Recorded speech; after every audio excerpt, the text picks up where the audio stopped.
The wind ripped through her hair. It threatened to rip the elf from the cliffside. Her cloak flapped violently on her back, the cord strangling the woman as she worked her way towards the clouds above. This was dangerous, she thought. Of course it was. What else would you call climbing the side of a cliff with only a tiny, thin rope for safety? She stopped at a crevice. Fishing about in her bag, she pulled out an anchor and the hammer from her belt. She didn't want to drop the hammer off a 1,000-foot cliff. With one hand holding on to the stone surface, she used the other to drive the anchor in. Each strike was barely audible over the howling wind. Even with her elven ear, she could barely hear it.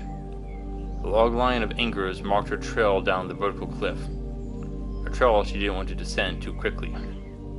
Her arms and legs groaned as the long trek. She had been at this all day. Her stomach growled. Soon she would be at the top, she thought. Then she might be able to rest and eat a bit. Not too much, though. After she got up there, she had to figure that temple out. No, she only needed to find that scroll and get out. No need to hang around looking for treasure. Not that she'd be able to carry it all down the mountainside. She could toss it down, but then it would all get crushed and scattered. Nah, just do the job and get out. She was being paid very well for this one already. This job could have gone so much easier if things just hadn't gone awry since the start. They lost their barbarian cleric to that Hydra. The rest were lucky to get away. Then they lost their mage when their rogue decided to betray them. She would have to hunt that man down at a later date, but first she had to complete this task. By the goddess, if only they had a druid who could shapeshift into a giant eagle and flown them up there. Next time she put a party together, she would make sure to find one. The flap of wings drew her attention. Above her, the clouds glided lazily, but they were not alone. A large figure moved away from the clouds. Massive wings beat the air to keep the fearsome beast aloft. A griffin. Its sharp talons glistened in the sunlight. The elf woman's eyes locked onto the golden ones of the beast. Like an arrow, it dove for her. The elf reached for her bow, but she was too slow. Talons lurked through her cloak as she dropped down. Her hands wrapped around the rope. She swung side to side as the griffin came back around. Slowly. This time she was able to ready her bow. Wrapping the rope around her arm, she notched an arrow and fired. Wind buffed the arrow, but it struck the griffin's front leg. It screeched and dove again for her. This time, its talons cut into the rope. With a scream, the elf plummeted, her lifeline going limp. She dropped her bow and grabbed onto the cliffside. Her fingers were cut and bleeding as she came to a stop. Better stop this way than else. Below her, the rope fell away, and with it was her bow. She only got a moment to ponder the situation before the griffin swept in, its rear talons digging into her arms as she was ripped from the cliffside. She screamed as her body flailed about helplessly as she was pulled into the air. The ground stretched out for miles around her, and not a single perch available. Oh, now what to do, she asked herself, from her precarious situation. Hello, and welcome back to Mythical Phylogeny, Aspiring Adventurers. I'm your guide, Jason Diorgos. Our poor adventurer is in a dangerous position. If the griffin drops her, she has a long ways to wave goodbye. Come and sit for a while as we see if we can find a way to save this poor elf's life. The foundations of the beast is its bones. In order to fly, birds have had to sacrifice the strength of their bones, leaving them hollow and brittle. This leaves the griffin ill-suited for straight-up fights. It needs to rely on ambushes and burst attacks like birds of prey. While we can use most of the lion's skeleton as a base and just add wings, there are two changes that have occurred. First is there's only a single set of shoulder blades on lions. Front legs and arms have shoulder blades, but what about wings? Well, they do, but there's a radically different design. With a little work, you could have the griffin fly with two different scapula designs. That means you can move the lion's shoulder blades down to connect to the legs and leave the wings how they are. Well, no, that won't work. Muscle strength is determined by something called the strength-tension relationship. I won't go too heavy on it into detail, but strength is determined by three factors: the length, width, and thickness of the muscle. This is the problem the griffin faces. In order to have both front legs and wings, the muscle will need to be reconfigured. The scapula already has over 20 muscles attaching to it, and we are having to double the number of each. This will alter the size and shape of each muscle. You won't be able to increase the length, and the width will be decreased. This means that each muscle will be much thicker than they normally would be. And the front legs will also need to be moved forward and the wings more posteriorly to accommodate the increased muscle volume. This could cause the overall weight to still be around the same as that of a lion, between the new muscles and the lightening of the bones. There is another change to the skeleton that we will need to make. If you look at the picture of a bird's skeleton, you'll notice the large knife-like bulge on the sternum. It's called a keel, and it's for the muscles to attach for the chest, the ones that are needed to fly, as well as those of the front leg. With two muscle groups, the keel will need to be increased in size further to allow for further attachments. Okay, we've got the muscles and we've got the skeleton to fly. But what about the wings? What? You thought all wings were the same? Nope. Truth be told, when it comes to birds, there are actually 5 wing shapes: hovering, elliptical, high speed, active soaring, and passive soaring. The hovering wings are those of hummingbirds. They allow for quick flight in nearly all directions. Elliptical are those used by songbirds and crows, and allow for quick directional changes in forests. They require a lot more energy. The high-speed wings are found on ducks. It is good for seasonal migrations. The active soaring are found on albatrosses and other birds, which fly for incredibly long times on very little energy. The wings are long and narrow, but very difficult to turn with. They are very poor at dodging. I've actually had an albatross fly right into a companion because he stood up before it. It flew right into him as if it was tackling him. Lastly are the passive soaring wings. These are what you find on eagles and raptors. It allows the flyer to rise in air columns, soaring for long distances. But are these the best for the griffins? Before looking at this, we'll need to look at the hunting patterns and the biological demands. Lions and most large predators do not eat daily. They will make a killing and then gorge themselves.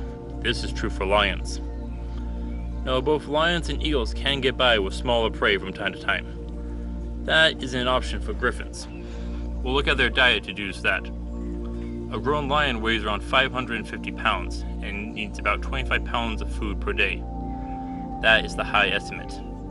But it would go up to at least 30 pounds of food per day for the griffin. Due to their size and the energy needed for flying, they cannot get by on feeding on small prey as often. Taking off will also be energetically very demanding for them. They'll need large prey such as deer and sheep more frequently than a traditional lion would. Now, there aren't many creatures that fly on Earth of that weight. The largest living flying bird is the albatross, which can weigh up to 30 pounds, while the eagle tops out around 15. Both are much smaller than our griffin. But in the false record, there is the Quetzalcoatlus. The largest had a wingspan of 70 feet, or about 21 meters, with the average about 50 feet or 15 meters. Estimates for their weight range wildly, with the highest being around 550 pounds or 250 kilograms. Now, this is a close match for our lions. We have a flying creature of comparable weight. So what sort of wings does the Quetzalcoatlus have? They are very long and slender. Why? Do you remember how much the lion eats? To meet that daily intake, the griffin will need to hunt far and wide. If we go over 30 pounds of meat a day, then how far will the griffin need to wander? Judging by the span of the wings, we are looking for a range of hundreds of square miles, a large hunting ground to cover. This wing shape would be even more important due to the need to reduce the muscle fatigue from adding the mass of the front legs. Birds have one more key adaptation to flight. Most terrestrial animals mix new and old air in their lungs. This means your lungs are constantly breathing air which you just exhaled. Birds have a specialized respiratory system which assures this never happens. Only new air enters the lungs and only old air leaves. A beautiful system. This is done using several chambers in their lungs and are more susceptible to poison because of it. So how would a griffin attack? Since we weaken the front legs to allow for improved wing muscles, well, how do eagles attack? With their talons and not their wings.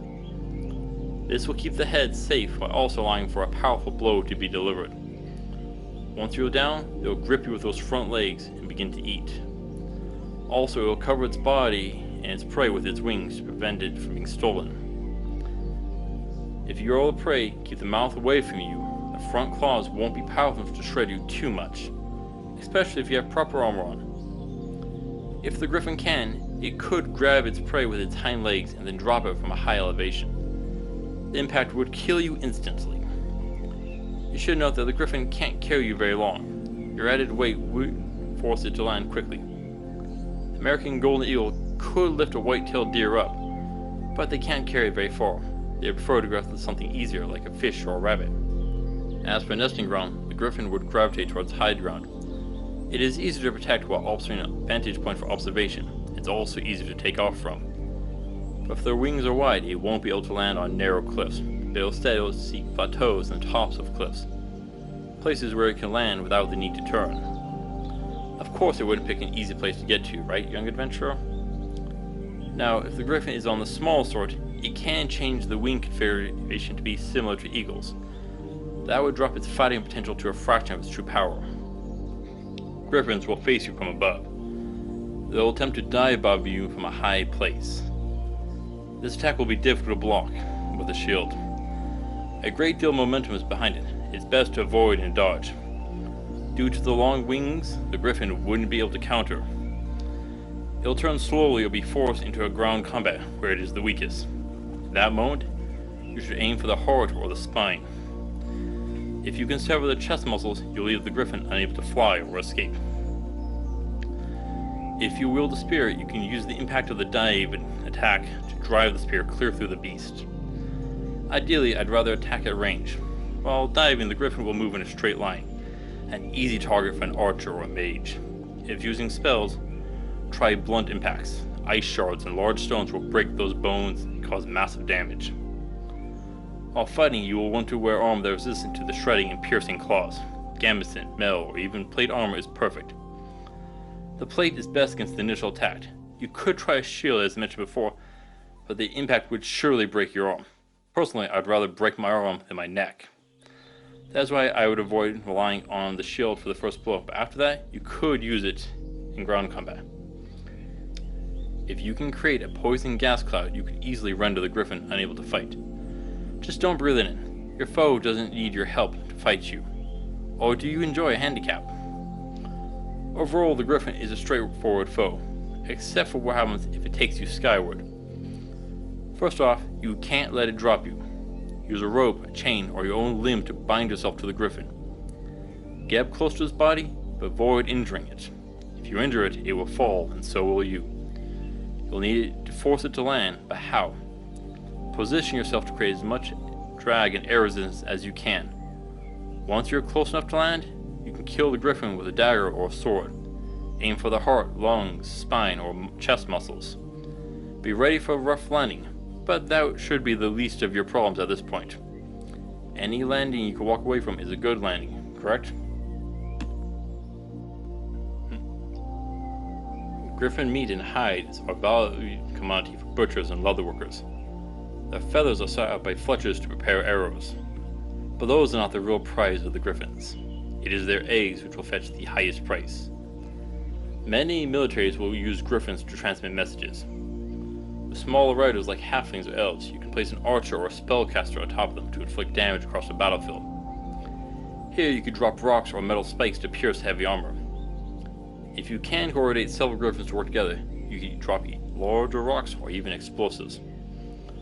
The problem comes in housing such beasts. Your area will need to have an opening of around 100 feet for your griffins to land in, and cover a space of thousands of feet. You'll need a constant supply of meat to domesticate and maintain your griffin flock. But be warned, as with any form of falconry, you'll need to monitor the weight of your griffin. If it fluctuates too much, you can leave the griffin unable to fly, or you could get it injured. The elf woman felt the wind blowing in her face. It wouldn't be long until the griffin dropped her. Taking the length of rope still attached to her, she swung it around to loop around the griffin's neck. Twisting the rope about, she restricted its airflow. The griffin let out a weak squawk. It dropped its grip on her arm, and she swung free. A momentary scream escaped the elf's lips as she fell to the end of the rope. She swung back and forth in the wind. Her grip on the rope and through the griffin's neck continued. The beast began to descend. Her arms ached, but she held. A little longer. The griffin kept descending. Now! She landed hard on the ground, her knees groaning at the impact, but it was time. Pulling her sword from her hip, she cut the rope off herself. The griffin clawed at the binds before it flapped its wings. It struggled to get off the ground. Pushing her legs responded, the elf swung the sword down on the griffin's wing, and the beast toppled to the ground, a perfect position to deliver the killing blow. She looked around. She was several days' journey from where she had been. Well, time for another walk. Turning about, she started her trek. Her mind set down a new plan. Get back to town, stock up, then she could begin to climb again, hopefully with better luck. Maybe even get a beastmaster or druid to aid her this time. Yes, that would be fine. Thank you for watching this episode of Mythical Phylogeny. Please come back next time, where we shall turn our attention to the undead, the rising skeleton.